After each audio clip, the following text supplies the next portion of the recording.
KSBY News Daybreak starts right now. Today, people will have another chance to voice their opinion about a Phillips 66 crude oil project. Plus, some landlords are up in arms about a new rental inspection program. We'll explain how the policy was intended to make dwellings safer for tenants. Weather-wise, we've got current temperatures in the 30s and 40s climbing to the 70s and 80s later on today. One more hot day before it starts to cool down over the weekend. Your forecast is coming up. Going to be dry, though, and we are continuing to cover some breaking news out of Southern California as a result of that dry weather. So far, about 200 firefighters are at the scene of this fire, which broke out this morning. This is a live no evacuations. Two-alarm fire. According to NBC LA, the blaze was reported at about 3:30 this morning, right near Mulholland Drive and Pacific Coast Highway in Malibu. The blaze was initially reported at about 10 acres, but has since spread to about 20 acres. 15 homes have been evacuated, but so far we have word that no structures have burned and no injuries reported. Also, about 80 people were self-evacuating from a nearby campground this morning. Again, no injuries reported.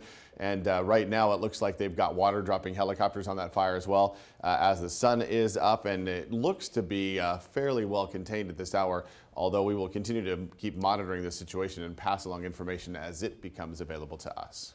Thanks for continuing to update us, Richard, on that fire in Malibu. Happening today, you'll get another chance to voice your opinion about the Phillips 66 project that would bring crude oil by train to a Santa Maria refinery. A public hearing is scheduled for 9 o'clock this morning at the Board of Supervisors chambers in San Luis Obispo. The last public hearing was held earlier this month, where hundreds of people spoke out on both sides of the issue. Some are concerned the rail project poses both a safety and environmental hazard. Others are convinced it can operate safely.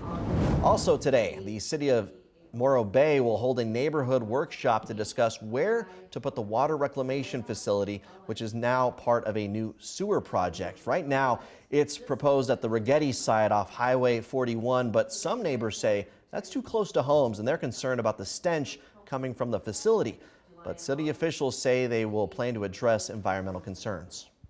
Once the city council makes a decision where to go, and if it is Rigetti, there's going to be an environmental impact report on that. There's going to be a very detailed facility master plan. It's a process still. We're in the middle of that process right now. The workshop starts at 6:30 this evening at the Morro Bay Community Center. A final decision on the location is expected in March. Landlords met to discuss their questions and concerns about a new rental inspection program in San Luis Obispo last night. It's intended to hold rentals to certain safety standards. Under the program, single-family homes and rented rooms will be inspected for safety every 3 years, and landlords would have to pay a fee of $380 every 3 years. Some are calling it invasive, but San Luis Obispo's vice mayor says it'll help eliminate substandard living conditions.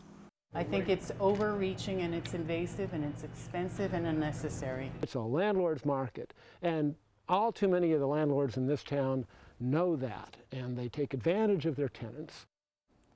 Landlords have until April 1st to register their units for inspection, although some have started an online petition to bring an end to this program. It has about 500 signatures so far.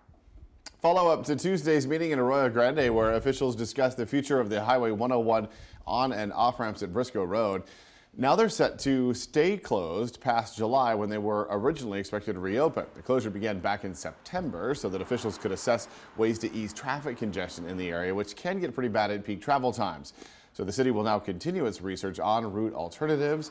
There will be several public hearings before a final decision is made. If you'd like to submit a comment to the city, we have the link to the form for you on KSBY.com. There is a spectacular musical taking the stage at the Marion Theater for the next couple of weekends, a show that stood the test of time for nearly 140 years now. I am the Pirate King. You are the Pirate King. And it's the thing to be a pirate king. I am the Pirate King. It's an awesome song.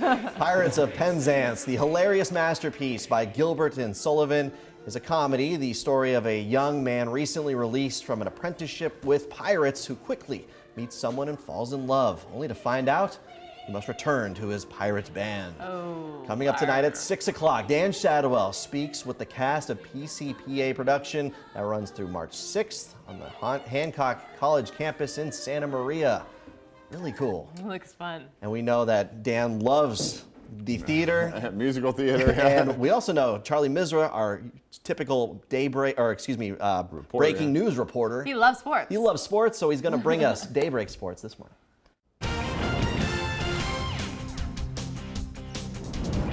The undefeated streak continues. The San Luis Obispo High girls soccer team had to dig deep against a very game Claremont team, but when the dust cleared, the Tigers were victorious. The SLO girls survived 3-2 on penalty kicks against the Claremont Wolfpack Tuesday to remain unbeaten and advance in the CIF Southern Section playoffs. The successful Tigers have had a different approach under new head coach Leslie O'Connor. Our focus more this year is a lot more on winning, I would say. Last year was more of possession and, you know, pretty soccer, but this year it's more of just the drive to win every game, you know, and just like do whatever we can to get goals in. It's definitely different than what we had last year, but I mean, we're winning and it's just a different style of play where I think we go forward a lot more, but it also helps like take out a lot of the error that we had. SLO will play at San Marcos in the quarterfinals on Thursday. And we head to the NBA where the Warriors were taking on Dwayne Wade in the Heat.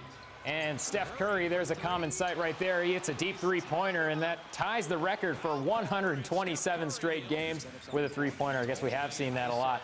And here we have vintage Dwayne Wade turning back the clock. He had 32 points in this one, puts Miami up early. And later on, Hassan Whiteside with the dunk. He had a bit of a Twitter feud with Draymond Green of the Warriors this week. He was pretty excited to get that one right there. But anything you can do, I can do better. That's Andrew Bogut, hammers it down with a dunk of his own, keeping the Warriors in this one. And there's Klay Thompson, hits one from deep. He's looking a little bit like vintage Nelly with the Band-Aid over his eye, but he hits a big three. He can see pretty well, it looks like. And Steph Curry, crunch time is clutch time for him. The MVP with a dagger three-pointer. He and Klay Thompson with 75 points between the two. Warriors cool off the Heat, 118 to 112. And that's it for Daybreak Sports. Back to you. Thanks. All right, thanks, Charlie. Let's take a look at your weather forecast. We do have warm temps one more day today. Starts to cool down tomorrow. That cooling will continue into the weekend, but then warms right back up again next week. No rain inside. We'll have a complete forecast after this. Don't go away.